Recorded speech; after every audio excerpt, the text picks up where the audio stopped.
And joining us now on the debate in Stamford, Connecticut, Jessica Fay Carter, founder and CEO of Net Media.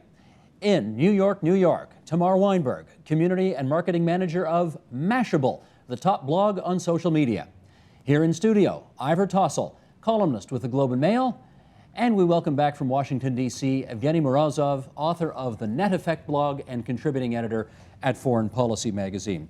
Good of all of you to join us tonight. Thanks so much on both sides of the border. Ivor, your television debut. We'll try to make this as painless as possible. Thank you. Here's something for that. I mean, we've got some viewers who are, I suspect, not completely sold on this whole online social media notion.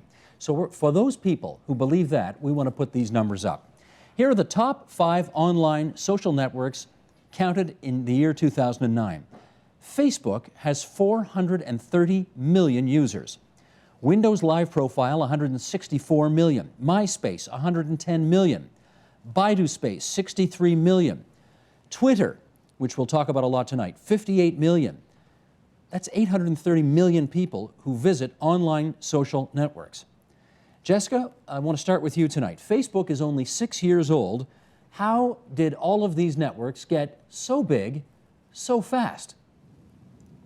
Well, you know, I think I would attribute it to what's called the network effect, really sort of a leftover term from telephony, which basically says that networks sort of become more beneficial to users the more people use them. So, you know, as people sort of begin using the networks, everyone gets involved, and then they reach what, you know, Malcolm Gladwell would term the tipping point, and then really sort of catch on fire from there. So I think it sort of starts out slowly and then reaches a point that it just involves everyone.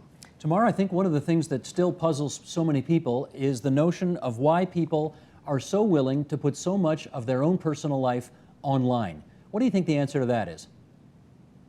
I think that there is an inherent, I guess there's some trust involved in really aligning yourself on these networks with your peers.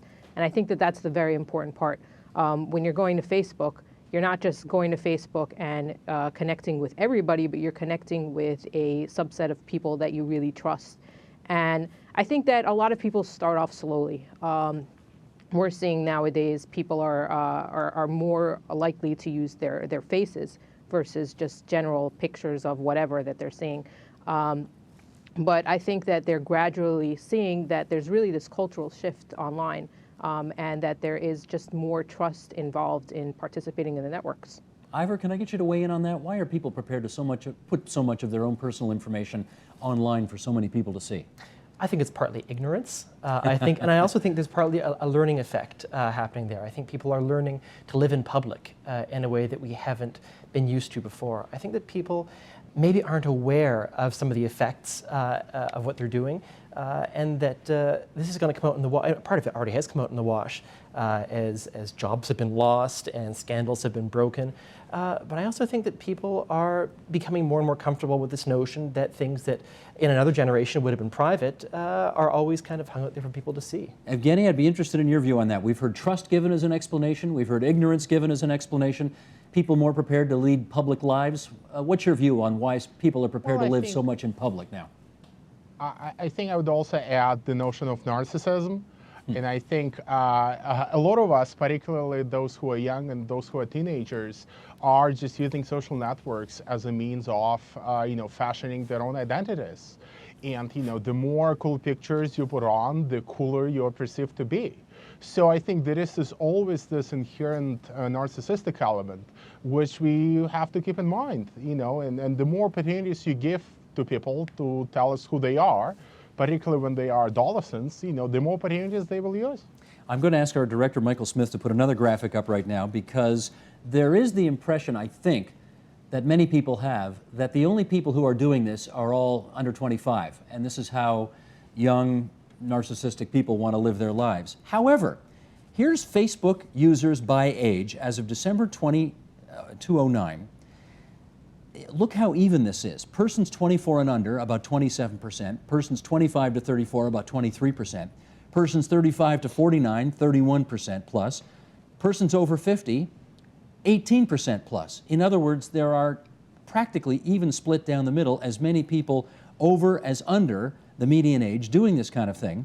So Tamar, tell me something. If there's many people over 35 using it as under 35 using it, who's still holding out on using this thing? Well, I think that there definitely are some people, and ironically, I'm talking about trust in the fact that the people are using the networks. But I think that there's also there are people who just don't trust the networks at all, and that's why they're not involved.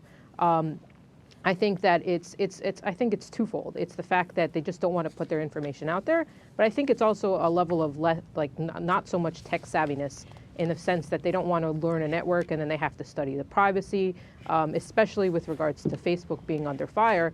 They don't want to join Facebook despite the fact that everybody is in their families are on it. I think that it's a lack of understanding how to really granularly set those settings so that the network is really closed. I think that there is the understanding that it's very public and that information will get out there even though they don't want it. And they don't know how to, establish the settings to make it private. Jessica, I appreciate there's always going to be holdouts to everything, but when cell phones and emails first came out, I guess there were some people that were holding out, and now nobody holds out. Now, everybody, even somebody who describes himself as a complete technical Luddite, they're into cell phones and email today as well. Do you imagine that will be the case as well with all of these social media? I do think that people will still hold out a little bit. I mean, just the other day I'm in the grocery store in line behind someone who's pulling out a checkbook, still not using debit cards and things of that nature. I mean, you definitely have people who, I think because they don't adopt the technology early, really find themselves sort of unable to integrate it into their lives with perhaps the ease and comfort of people who adopt the technology early. So I think people adopt it at various paces. I do think there will always be a few holdouts. Occasionally you have someone who sort of views holding out as a badge of honor, right? Oh, I don't have a Facebook profile, or I'm not on LinkedIn, sort of as if it's beneath them. So you'll kind of have that countercultural or contrarian bunch as well. Ivor, do you see that as well? Yeah, I'd second that absolutely. It's so prevalent right now that to not have a Facebook profile, especially in the younger set of those demographics, that's a statement in and of itself. And what is it a statement of, though? Well, if being on these social networks is, as Evgeny said, if that's a way of creating an identity for yourself, then not being on the social networks is a way of saying, I'm too cool? In a way, it's a way of saying that this is something that perhaps I see as frivolous. This is perhaps I see as there's a perception that it's dehumanizing. I don't agree with that, but I hear that a lot. That people think that online friendship, quote unquote, is inferior to quote unquote real life friendship, when in fact that's a kind of dubious distinction. Let me go around the horn here. Ivor, have you got a Facebook page? Yeah. Evgeny, have you got a Facebook page? I actually don't, and I can tell you why. Please do. Well, I have an anonymous Facebook page, which I just use to know how Facebook functions and test the applications. But in my case, I resist it ever since it came around, and I don't see any reason to join now. I just believe that too much familiarity breeds contempt eventually, right? And I don't want to know what my friends are doing at every second, of their lives. Whenever I want, I can email them. But I am on Twitter, which I use very instrumentally to bring attention to my writings and to my thoughts. Facebook, I see a little bit differently. I think it's a little bit more intrusive. Not so much in my own life, but I would be constantly, emailed about what my friends are doing, what's happening. I'll have some kind of a desire to go and check, and I'd rather resist that. Okay, hold off everybody on Twitter for a second because we're going to get to that. But Jessica, have you got a Facebook page? I do. You do? Okay, and Tamara, you obviously got one, Tamara, yes? Of course. Okay, of course. What a dumb question. All right, in which case, what is it like, Jessica, let me go back to you. What is it like trying to deal with friends of yours who don't have Facebook? Yeah, that's actually a little challenging. It's a little more difficult to keep up with them. I think we talk a little less frequently, sort of catch up more when we do talk. But it's nice because these are friends that I've had for years, so it's not as if I have to see sort of everything they're doing. And occasionally it's even refreshing because I haven't seen a million updates from them sort of about everything that's going on in their lives. But it's definitely challenging because, you can really lose touch on things when you haven't spoken for a while. And, on Facebook, I think you get updates without even trying. I mean, you'll sort of just see that a person has gotten engaged or a person has, started a new job or something without even really necessarily asking. I mean, you just find out. So it can be a little challenging to keep up with their lives. But I mean, these are more serious and relationships with depth, I think. So they still work pretty well. We have a concrete example of this with our friend in New York. Okay, Tamar, here we go. Did you just have a rather blessed event take part in your life? I did, yes. I just had a baby. How long ago? So 9 months, but it's kind of still feeling new. Yes, I'm sure it is. And what number child is this for you? Number 1. This is number 1, so this is a very big deal. So of course, you've spent lots of time putting pictures of the blessed child on Facebook so that your parents and everybody else you know can see the child, right? Absolutely correct. And what do your parents think of that? Oh, they love it. I mean, you know, if they want pictures, it's so much easier to upload to Facebook directly than having to send a gigabyte file through email. I mean, there's a convenience factor of being able to upload those photos, and you can do it really in bulk. Facebook has a new photo uploader, which happens to be phenomenal, finally. And I mean, it's so easy to do. And I mean, I absolutely, like, I've taken advantage of it. And when people want pictures of the baby, because yes, I have family all over the world, I tell them, hey, come to Facebook. And yeah, as you mentioned earlier, I mean, there's a real big problem with the holdouts. What am I supposed to do? How am I supposed to communicate with them about the growth and development of my son? It's a little difficult. So I absolutely, it really does translate to less communication with regards to the development of my son. Because of the fact that they're not really engaged online. Well, that's interesting. In the social networks. Let me follow up on that, Tamar, because I presume now you've kind of maybe unconsciously categorized your friends as, these are online social media friends, and those who are not connected are not. And the ones who are online and connected are going to find out a lot more about me and will stay in touch with me better than those who aren't. And for those who aren't, I'm sorry, but you're kind of being left behind. Is that an accurate way to characterize what's happened? I think so. I think that, it's sort of my subconscious way of saying, really kind of, if you can't, I don't know, you can't beat them, or rather, if you can't join them, you'll be beaten. I don't know. That's sort of the twisted way of saying it. And that happens to be a very unfortunate side effect, that, they're not communicating with me, so I'm not communicating with them. Or rather, you're not communicating with me in my, my preferred method. It's difficult. I mean, it's sort of like kind of translating to the old ways, traditional means of like, snail mail versus phone. And what if somebody doesn't have a phone? I mean, I don't know. That's probably something that you might have faced a couple decades ago.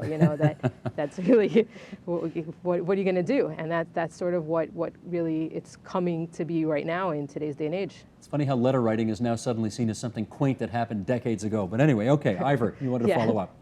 The term that gets used here is ambient awareness. And what that means is when you're on Facebook or you're on Twitter or you're on any one of these things and you are updating people on the status of your day, on the status of your life, and you're dropping little hints about what you're up to, then that broad body of people who are following you on this service get little insights, not huge insights, but little insights into what makes up your day, what makes up your life. And it makes it far easier for them to pick up on the details. Next time they see you in person, next time you're talking, they will know that you've purchased a couch or that you're renovating your apartment, small things like that. But it works its way into the fabric of everyday life. Gotcha. Let me read something that Reuters reported last month, and then I'll get everybody to comment on this. Technological lock-in, they write, is the idea that the more a society adopts a certain technology, the more unlikely users are to switch.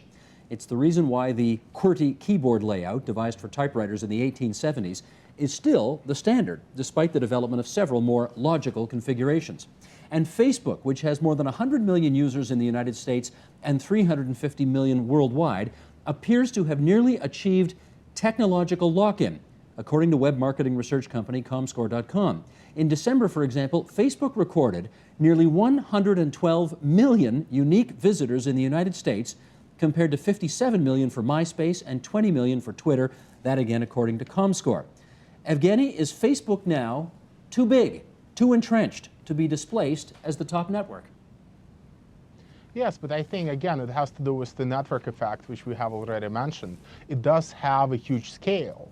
So again, you can't really protest. And that's why I always feel somewhat skeptical when we're being told that people are sharing their data so eagerly. Well, they don't really have a choice, right? They can't leave Facebook and move to a better site because their entire network is on Facebook. I face this problem very often working in my field, in the field of digital activism, especially in authoritarian states. We do know that for activists in China or in Iran, Facebook is not the best tool for organizing, but yet it has the scale, so everyone is forced to embrace its platforms and its values and its privacy settings simply because they have the scale, they have the network, they can reach 50,000 people as opposed to a standalone site where they could just read 5 or 500.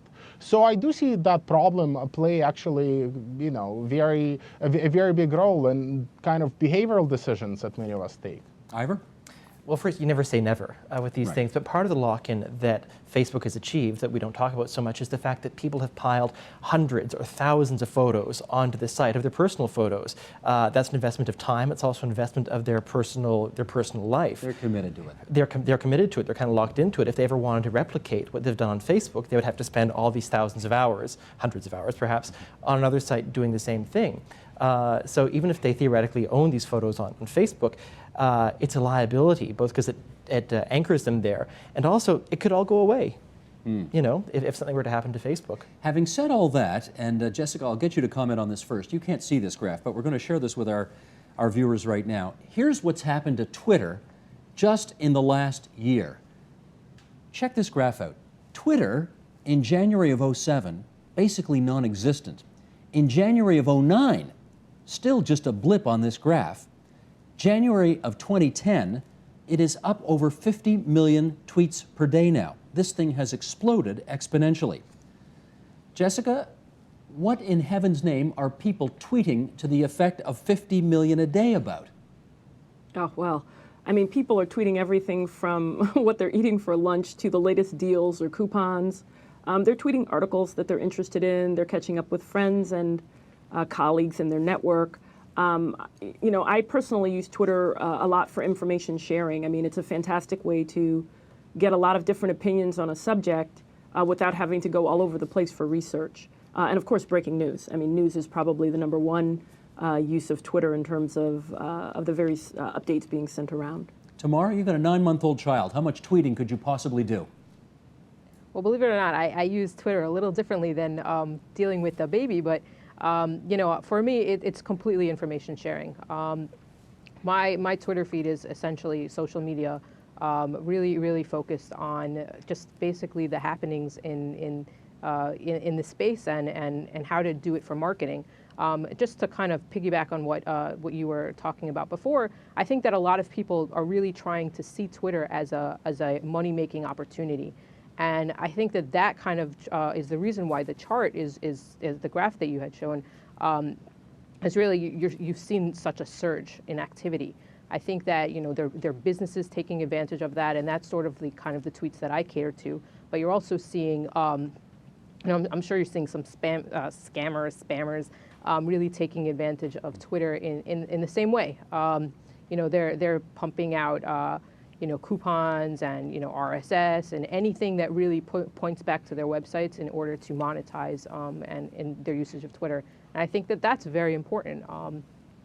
People, it's getting saturated by the general public, but it's also getting saturated by the people who obviously want to take advantage, I guess, exploit the general public for monetary gain. Evgeny, I don't want to criticize anybody by name here, but I follow Twitter, as I guess a lot of people in my business do. And I have seen, for example, American network anchors in the States tweet the fact that they are leaving the makeup room to go to the studio, as if this is kind of important breaking news. I'm hoping that you tweet stuff that is somewhat more urgent than that. Tell me you do. Well, in 95% of the cases, I would say yes. For me, it's really a matter of sharing links that I find interesting in my own area. And it's a matter of, because my area is so special, very few people look at how, the internet is being used by activists in, Syria. So many people look up to me to provide them with that knowledge. So every day I monitor a lot of feeds, in RSS and a lot of websites, and then I tweet the most interesting links. So I do think of that as some kind of a public service even, which also tends to, benefit me often, because a lot of, editors and journalists also follow my feed. What I would like to point out is that, we have also held similar views about email, but if you look at email now, I think something like 95% of all email messages sent on email is actually spam, if not 98%. So looking at the number of tweets may not really give you the whole picture, because there are a lot of robots which are producing a lot of Twitter spam. So the number of messages itself, it may reflect the popularity and how widely it is accepted, but I would really challenge the notion that all 50 million of them per day are genuine and legitimate. Most of them probably aren't. I want to give an example, actually, and Ivor, I get you to comment on this, that is even more, I don't know, contemptible is too strong a word to use, but it was pretty serious about a week or so ago when one mainstream media outlet in this city reported that one of the legendary singers of this country, Gordon Lightfoot, had died. And then the tweeters got a hold of this, and across the country it went. And of course, he wasn't dead. He was just fine, thank you very much. Somehow some bad information got out there. And of course, given the power of Twitter, it was everywhere. And the poor man had to go on radio and do interviews, disrupt his life for, I guess, a few days, saying, I am still alive, everybody. This is the downside, I guess, of tweeting that's out of control. Well, as reluctant as I am perhaps to wade into a media fight in Toronto, this was a story that it got pinned on Twitter perhaps unfairly. This was a story. Well, it was a newspaper that blew it in the first place. It went out as an alert on a national newswire, and it was the legitimacy of that newswire and of that news service that gave the Twitter rumor its punch. In fact, there had been tweetings on Twitter before it kind of went viral that had suggested that maybe something was wrong with Gordon Lightfoot, but it didn't catch, and it didn't catch until it had the weight of a mainstream media report behind it. And then everyone kind of freaked out for about 20 minutes until other mainstream media outlets did their research and came back on and said, no, this isn't the case at all. So it's a case of not social media operating in a vacuum, because it doesn't. Like Evgeny says, it amplifies the systems of power that are already there. And that's what happened. Evgeny, I want to follow up with you on maybe something we'll call digital discretion. Google, we talked about off the top of the program and what's happening with them in China right now, but they're into the field with something else that's new, and maybe our viewers may not have heard of it. Google Buzz. Tell us what that is. Well, Google Buzz is a new service which Google launched about 2 weeks ago. And the idea behind Google Buzz is that Google will, initially they thought, will identify the contacts that you are in very frequent contact with. And it will automatically make you follow them, and they will automatically follow you. So it will be kind of a social network where all the contacts and all the matching have already been done by Google. And that triggered a huge privacy backlash, in part because for some people, it wasn't actually clear if those connections were exposed to the outside world. So to say, if I clicked the wrong button, it could have been the case that, my entire network would have been exposed to anyone. And depending on how sensitive are the contacts that you're dealing with, it could get you into trouble. And the other problem, which again Google had in launching Buzz, was that they actually linked some of our public photos, which were hosted on a service called Picasa, with the favorite items that we marked on another service called Google Reader. So in essence, they linked our photos with our readings, and even though both of those were public, it kind of poses a lot of questions. What would happen if all of our activities on Google, which are public, were then linked together, and you could actually learn quite a lot about us from just knowing how we exist on different sites. Jessica? And that did trigger a lot of concerns among people who work in sensitive political contexts. And me included, actually. Let me follow up with Jessica then. Do you think on balance then Google Buzz is a more positive or negative development? Well, I think it's a positive development. I think one of the challenges that we're seeing with social media is that a lot of these sort of privacy options tend to be sort of opt-out as opposed to opt-in. So the companies, because of relationships they have with various marketers and their desire to sort of make information public, basically puts users/consumers in a position where their information is made public without really their consent. And then they're sort of forced to figure out, and some of these user interfaces are a little difficult. Google Buzz isn't particularly challenging, but I'm just saying, particularly for people who aren't well versed in social media, it's a challenge.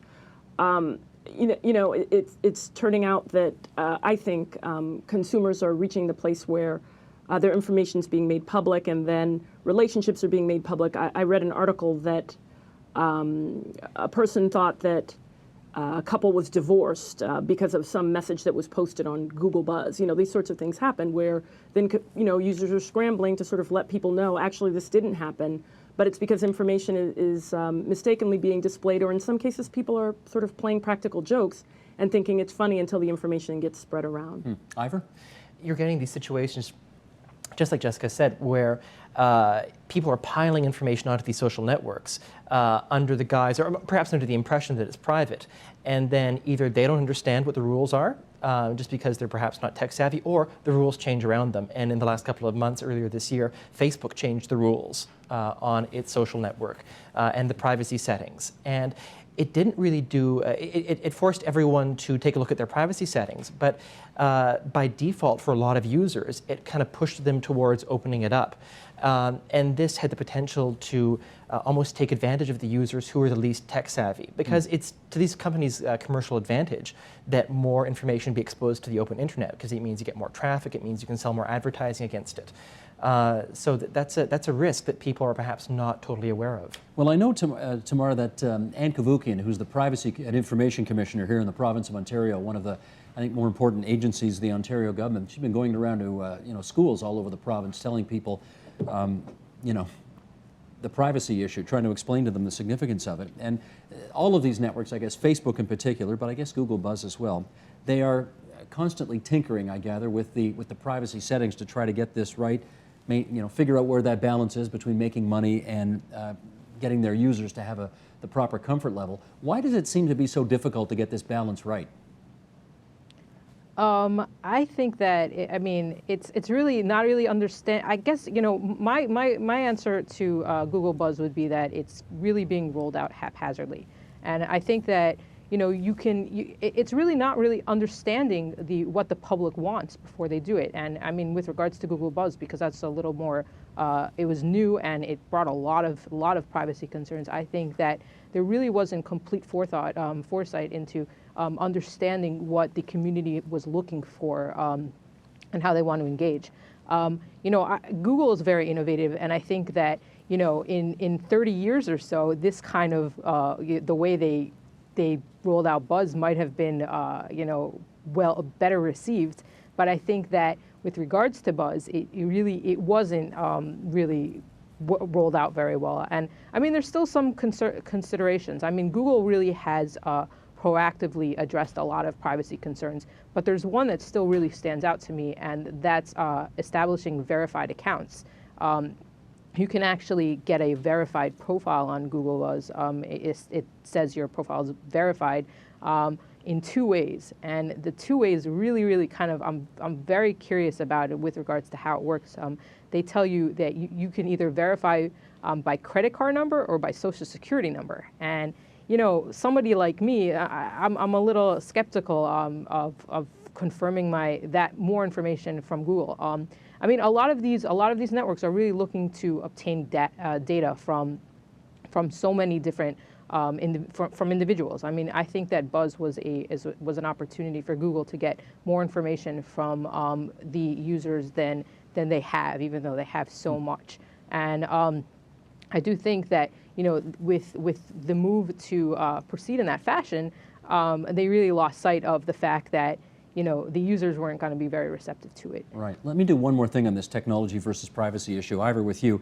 Our American friends won't know of this example, but here in Canada in the past few weeks, an iconic example has come to light. A poor ticket collector on the Toronto's Transit Commission. As a guy who sits in a booth and it's late one night and he falls asleep. And somebody, snaps a picture of him on a cell phone, and this picture has gone viral. And this poor guy's picture's been in every newspaper in the country, and he's lying back in his chair, you know, completely asleep. I guess people were able to walk in and ride the subways for free as a result of this and so on. This wouldn't have happened, obviously, 10 years ago. We now live in a world where, you know, you are kind of on display. You are on the job 24/7 in some respects. Has technology utterly overwhelmed our privacy now? Is that where we're at? It's a great example, and he got a name, the TTC sleeper, they called him. And it's another great example of perhaps techno-utopianism that didn't work out exactly like we planned. It was an example where, as you said, he was on the front page of newspapers. So this kind of started on the internet, and then it kind of amplified itself through the mainstream media, then back to the internet. And what happened was, as soon as that picture broke, other riders on the TTC started taking that example. And so all of a sudden, no TTC driver was safe, you know, above ground, below ground, from having a cell phone stuck in their face. Well, and the so, next thing was that some guy stopped his bus and went in to get a cup of coffee Exactly, for 5 minutes, exactly. and somebody shot that too and uploaded that. Right, and so the cycle of outrage perpetuated itself. So you might say, aha, citizen journalism in action, you know, here we are with our network society, we're doing good. But that's not how it worked out, because what happened very quickly was that a culture of anger took hold, and very soon the bus drivers became embattled, and they started organizing online themselves, saying, you know, this is harassment, this is no fair for us. Now we're going to start taking pictures of riders who are breaking the code, and there was a very palpable tension in the city. Eventually, you had the union leader coming up there and saying, stop taking photos of our drivers. So, you know, new media hit up against old power structures, and the result wasn't utopia. It was kind of confusion and anger. Yeah, Jessica, where do you come down on that? You know, on the balance on that one. Well, we've had some similar incidents here in the States with various athletes, entertainers, and so forth. I think it's really turning into sort of a mini celebrity culture. Partly, I think, bolstered by reality TV, where sort of everyone's looking for, you know, not 15, maybe 30 or 45 minutes of fame if they can get it. And I think what happens is people sort of have their cell phones ready, and if something's happening, it's just an opportunity for them to sort of feel involved or feel connected with, you know, a particular incident, or in some cases, you know, show something off to their friends, that sort of thing. I just think it's sort of part and parcel to the way things are now, because technology has taken hold in so many quarters. We saw this actually at the Vancouver Olympics. You know, it seemed Precisely. like darn near every athlete was walking in there with their own video camera, just sort of recording the experience to be uploaded who knows when, at a time in the future. We've got just a few minutes left here, and let me put one more thing on the table. Many have held up the revolutionary potential of social media, for example, giving power to the powerless, increasing transparency, cutting out the middleman, citizen journalism you talked about, Ivor, democratizing information, all that kind of thing. Evgeny, in your view, has that revolution happened? Well, I think it really depends on the context, you know, whether it's happening in existing democracies where there are already structures in place which can amplify, you know, how this new media being put in use. You know, just to give you an example, in Britain, for example, last year they had a big case where a very powerful law firm was preventing The Guardian from reporting a certain story, and then, you know, this broke over Twitter, and a lot of people were very angry, and essentially at the end the law firm had to give in. But that only happened because there is this very healthy and vibrant public sphere in Britain. You know, if you try to do the same in a place like, you know, Turkmenistan, or even a place like Russia, you would have a much different outcome, because civil society is not there. You can be posting as many complaints as you want to Twitter, or doing as many blog posts as you want, but if it's still the government which, you know, controls all the courts and controls all the NGOs and doesn't allow any action in terms of political freedom, there are certain limits as to what it can accomplish. So okay, this let me is go the around the horn paradox here. I'd like to resolve. I want to make sure I get everybody in on this last one. Very briefly then, Tamar, has that revolution, as I just described it, happened? I think it's happening. I think that we really see social media as a very affordable way to engage with just about everybody. There's no geographic borders anymore. You really have the opportunity to kind of forget about the fact that somebody is really 12-hour difference from you. You really you are now able to communicate kind of face to face, if you will, with individuals just through that monitor. Right. Jessica, let me get you in on this. Yes, I do think it's in progress. I think there's a huge opportunity with respect to social good. I had been speaking with a researcher at the Stanford Persuasive Technology Lab who was telling me about their peace.facebook.com initiative, where they're really allowing people to connect or friend each other across sort of traditional cultural boundaries, religious boundaries, for example, Israelis, Palestinians, Christians, atheists, a whole range of groups. And it's so interesting, you can see that, 14,000 people from these two groups friended each other in the last, 24 hours. And then, of course, the whole earthquake with Haiti, or the Haiti relief efforts, I should say, roughly, I think it was a little over 35% of those who gave to the relief efforts did so using social media. So I think there's a big opportunity for social good to take off as well. Absolutely. Ivor, last 20 seconds to you. Like Jessica says, there's so much potential for good, and it's so interesting, but people are people. And people will continue to behave like people, and they will use social media to pursue the interests they already had. We haven't become a new kind of human being. We're still interested in ourselves, in our friends. We've got this amazing global network like nobody's ever seen. And what do I use it for? To check the weather outside. One thing never changed, Ivor. 60 minutes in an hour on this program, and we're plumb out of time. Can I thank our American guests for showing up tonight? Tamar Weinberg, Mashable in New York City. Jessica Fay Carter, Net Media, Stamford, Connecticut. Evgeny Morozov, Foreign Policy Magazine. Good of all three of you to join us on the line from your various locations in the U.S. Ivor Tossell from the Globe and Mail here in our Toronto studios. Thanks so much, everyone.